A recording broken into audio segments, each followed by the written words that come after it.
এটি হচ্ছে Bangladesh India border, যা হিলি বর্ডার নামে পরিচিত। এই হিলি বর্ডারে কিন্তু আসলে খুব কাছ থেকে একদম ইন্ডিয়াকে দেখা যায় এবং এই হিলি বর্ডারের পাশ দিয়ে অর্থাৎ একদম বর্ডারের ধার দিয়ে চলে গেছে কিন্তু বাংলাদেশের রেল লাইন। আর এখানে কিন্তু বেশ কিছু ইন্ডিয়ান চোরাই মার্কেট রয়েছে। এখানে বেশ কিছু দোকানে আমি ভিডিও করতে কিন্তু বাধার সম্মুখীন হই, অর্থাৎ তারা আমাকে ভিডিও করতে দেয় না। তো এখানে আমরা বেশ কিছু সামগ্রী কিন্তু কেনাকাটা করেছিলাম, যেগুলোর প্রাইস কীরকম এবং কিভাবে কিনেছিলাম সব কিছু বৃত্তান্ত নিয়ে আজকের ভিডিওটি। আমাদের যাত্রা শুরু হয়েছিল রাজশাহী থেকে। আমরা 7 জন গিয়েছিলাম হিলি বর্ডারের উদ্দেশ্যে। তো আমার সাথে ছিল প্রিয় স্যার ডাক্তার ফজলুল কবির ভুইয়া পাবেল। তো স্যারের সঙ্গে আজকে হিলি বর্ডারে আমার প্রথম আসা। আর এখান থেকে কিন্তু ইন্ডিয়াকে খুব কাছ থেকে দেখা যায়। আমি যদি ক্যামেরা একটু জুম করে দেখাই তাহলে আপনারা ওপাশে দেখতে পাবেন কিন্তু ওই পাশের যে একটা দোকানের মতো রয়েছে সেখানে কিন্তু ইন্ডিয়ার পতাকা দেওয়া রয়েছে। কেবলমাত্র এই বর্ডার দিয়ে তারাই প্রবেশ করতে পারবে যাদের আসলে পাসপোর্ট ভিসা রয়েছে।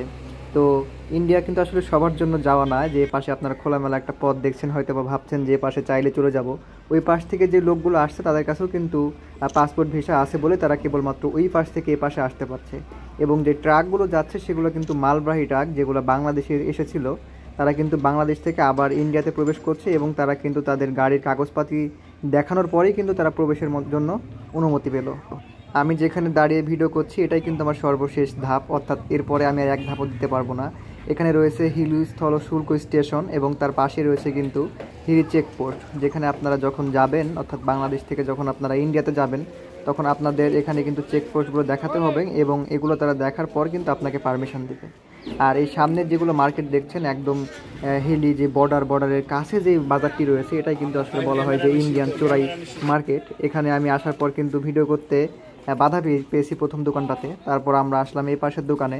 তো এই পাশের দোকানে যে আসলে ভাইটি রয়েছে তিনি খুব আসলে বললেই চলে যে খুব ভালো। তাকে আমি বললাম যে ভাই আমরা আসলে একটু ভিডিও ফুটেজ নিতে চাই। তো ভাই বললো যে ঠিক আছে, সমস্যা নাই। তো যাই হোক, এখানে আমরা কিছু কেনাকাটা করব এবং এগুলোর প্রাইস কীরকম, ইন্ডিয়ান কত রুপি হলে বাংলাদেশে সেটা আমরা কত টাকায় পাচ্ছি, এগুলোই কিন্তু আপনাদের মাঝে শেয়ার করব। এবং এখানে আমরা বেশ কিছু খাবার খেয়েছিলাম, সেগুলো আপনাদের সামনে রিভিউ হিসেবে নিয়ে আসবো যে সেগুলোর টেস্ট কেমন। এবং এখানে স্যার আছে, তার মুখ থেকে আপনাদের আমি আসলে শোনাবো যে স্যারের কেমন লেগেছে জায়গাটা বা এখানকার খাবারগুলোর মান কেমন।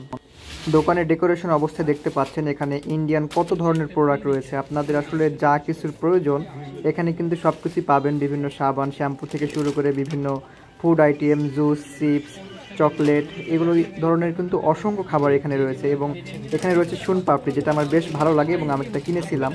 আর এইদিকে কিন্তু আমার স্যার একটা চিপস কিনছে আসলে খেয়ে দেখার জন্য চিপসটা কেমন। তো স্যার এই চিপসটা নিজেই আসলে প্যাকেটটা ছিটছে আমাদেরকে খাওয়ানোর জন্য। আমরা নিজেও খাবো এবং স্যারের কাছ থেকে শুনবো চিপসটা আসলে কেমন।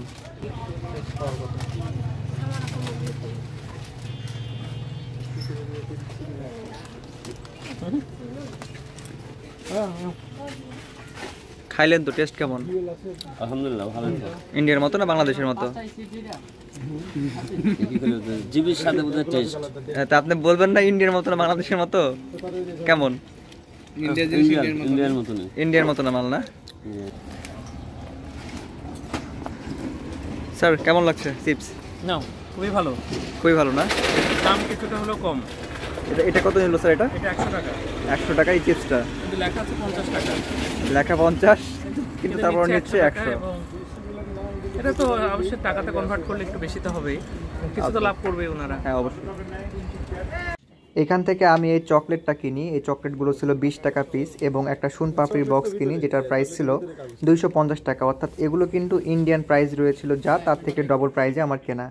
আর আরও একটা কথা বলে রাখি, এখানে সব কিছুর দাম কিন্তু ডবল, আর কিছু কিছু জিনিসের দাম কিন্তু আবার ডবলেরও ডবল। অর্থাৎ যদি কোনো জিনিসের দাম হয়ে থাকে 50 টাকা, সেগুলোর দাম কিন্তু নেওয়া হচ্ছে প্রায় 200 টাকা। কেবলমাত্র এগুলো কিন্তু বিভিন্ন ধরনের জুস আইটেমের ক্ষেত্রেই প্রযোজ্য।